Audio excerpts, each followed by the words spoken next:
इमरान खान को जिसने सताया उसने फिर रक्षा ही चलाया, चाहे वो आयशा गुलालई हो, रेहाम खान हो या अलीम खान, जहांगीर तरीन हो या फैसल वाबडा हो। इन सब ने जब भी इमरान खान को नुकसान देने की कोशिश की तो पूरी कौम ने मिलकर ना सिर्फ इनको नाकाम बना दिया, बल्कि इनकी अब पूरे पाकिस्तान के अंदर ना ही किसी सियासी पार्टी में कोई मकाम है, ना ही इज्जत है, ना ही एहतराम है और ना ही इकराम है। इमरान खान की वजह से इनको इज्जत मिली थी, इनको पार्टियों में जगह मिलती थी, मगर इनको इज्जत रास नहीं आई थी और ये सब अपनी औकात से ज्यादा बड़ी बातें करने लगे थे। फैसल वाबडा ने भी एक गलती की, लेकिन अब वो अपनी गलती पर पछताता और इमरान खान से हाथ जोड़ जोड़कर माफिया मांगता नजर आ रहा है। फैसल वाबडा ने पिछले दिनों इमरान खान और पाकिस्तान तहरीक इंसाफ के ऊपर बड़े गलत इल्जामात लगाए थे, जिसके बाद इसको शोकाज नोटिस भेजकर पार्टी से फारिग कर दिया गया और उसके बाद इसको अंदाजा हुआ कि ये कितनी बुरी तरह इस्तेमाल हुआ है, किस तरह इसको इस्तेमाल करके टिश्यू पेपर की तरह फेंक दिया गया है और अब इसका मुस्तकबिल तारीख हो चुका है। यही वजह है कि फैसल वाबडा को अब हकीकत पता चलने लगी है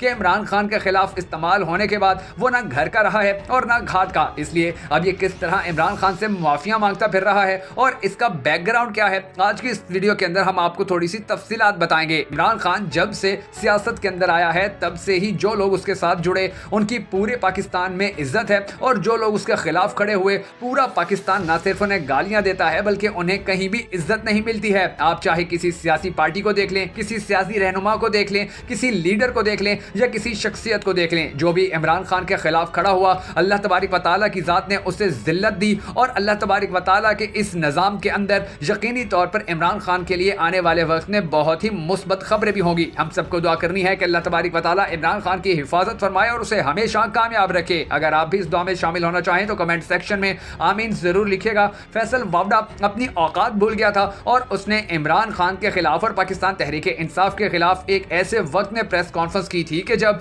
इंतहाई सेंसिटिव वक्त चल रहा था, हालात इंतहाई खराब होने के दहाने पर थे, मोहम्मद अरशद शरीफ की शहादत हो चुकी थी और पूरा पाकिस्तान गम की हालत में था। वहां से आज़ादी मार्च भी चलने के हवाले से खबरें सामने आ रही थी, तो इसको इस्तेमाल करते हुए कुछ ताकतों ने सामने लाने की कोशिश की और फिर फैसल वाबडा से वो अल्फाज कहलवाए कि जो अल्फाज ना सिर्फ इसकी जिल्लत का बाइस बने बल्कि उसके नतीजे में पाकिस्तान तहरीक इंसाफ का हकीकी आज़ादी मार्च मजीद मजबूत हो गया और लोग इमरान खान से ज्यादा मोहब्बत करने लगे। ये शख्स जिसका नाम फैसल वाबडा है, ये दोहरी शोहरियत के मुकदमे में ना अहल भी हो चुका है और अरशद शरीफ और साजिशी बयानिए के बारे में इसने बहुत सारी गलत बातें की थी और ये कहने की भी कोशिश की थी कि इमरान खान के खिलाफ कोई साजिश नहीं हुई है। मगर उसके बाद जो नतीजा सामने आया उसने ना सिर्फ फैसल वाबडा की नींदें हराम कर दी हैं बल्कि फैसल वाबडा को अब खुली आंखों से अपनी औकात भी नजर आने लगी है और यही वजह है कि अब वो हर जगह ये कहता फिर रहा है कि मैं कप्तान के साथ था, मैं कप्तान के साथ हूं और हमेशा रहूंगा। उसने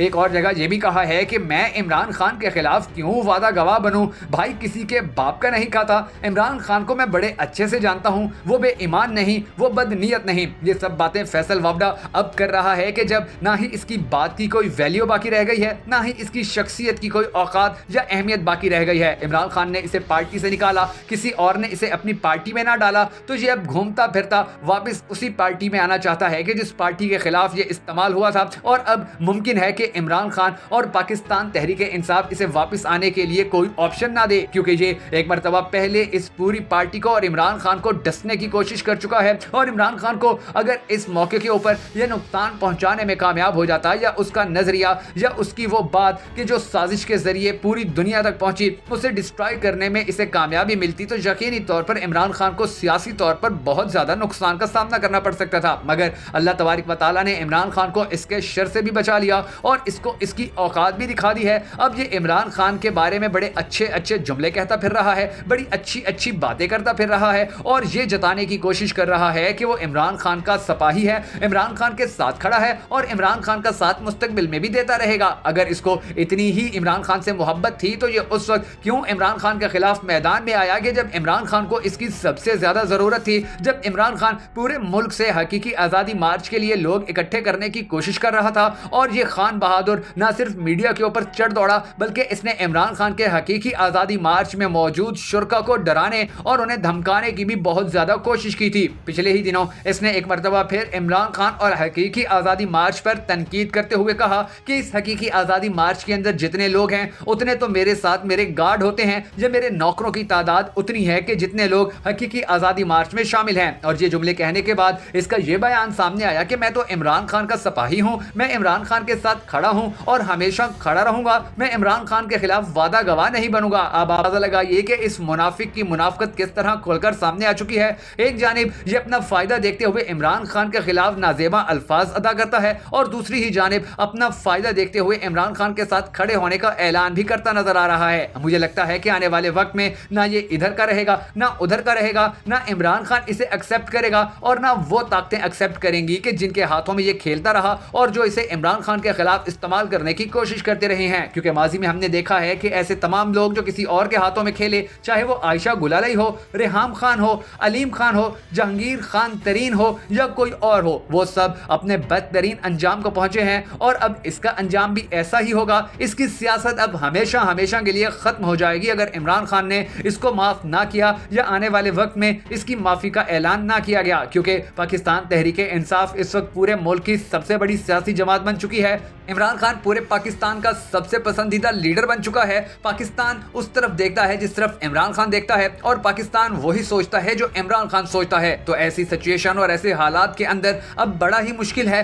कि ऐसे शख्स को एक मौका और दिया जा सके कि जो शख्स पहले भी एक मर्तबा इमरान खान को नुकसान पहुंचाने की कोशिश कर चुका है और इमरान खान के दौरे हुकूमत के दौरान भी इसने ऐसे ओछे हथकंडे किए थे, ऐसी ओछी हरकतें और बयानात दिए थे कि जिनके बाद इमरान खान न सिर्फ बदनाम हुआ बल्कि इमरान खान और एस्टेब्लिशमेंट के दरमियान ताल्लुकात भी खराब होने के इंतहाई करीब पहुंच चुके थे। तो ऐसे शख्स को पाकिस्तान तहरीके इंसाफ में रहना चाहिए या नहीं, इसे वापस आने देना चाहिए या नहीं, ये इमरान खान और पाकिस्तानी कौम ने डिसाइड करना है। क्योंकि पाकिस्तानी कौम ही इमरान खान की सबसे बड़ी ताकत है और अगर कौम इसको मंजूर करती है तो फिर इमरान खान भी मंजूर करे और अगर इमरान खान इसे नामंजूर करता है तो पूरी कौम इसे ऑलरेडी ही नामंजूर कर चुकी है। तो अब देखना यह है कि फैसल वावडा की ये माफिया उसके काम आती हैं या नहीं। क्योंकि अगर उसके काम आई भी सही तो इसकी वो इज्जत, इसका वो एहतराम और वो मकाम कभी दोबारा नहीं बन पाएगा कि जो उस वक्त से पहले था कि जब इसने इमरान खान और हकीकी आज़ादी मार्च के खिलाफ एक धुआंधार प्रेस कॉन्फ्रेंस करके अपने आप को बहुत बड़ी चीज साबित करने की कोशिश की थी। अब हालात और वक्त ने इसे ऐसा थप्पड़ मारा है कि जिसके बाद इसे इसकी औकात नजर आने लगी है और कोशिश करते हुए ये अब इस नहज पर भी पहुंच चुका है कि किसी न किसी तरह इमरान खान मुझे अपनी पार्टी में वापस ले ले, चाहे उसके लिए मुझे इमरान खान के कदमों में गिरना पड़े, माफी मांगनी पड़े, हाथ जोड़ने पड़े या कोई और तरीका अख्तियार करना पड़े।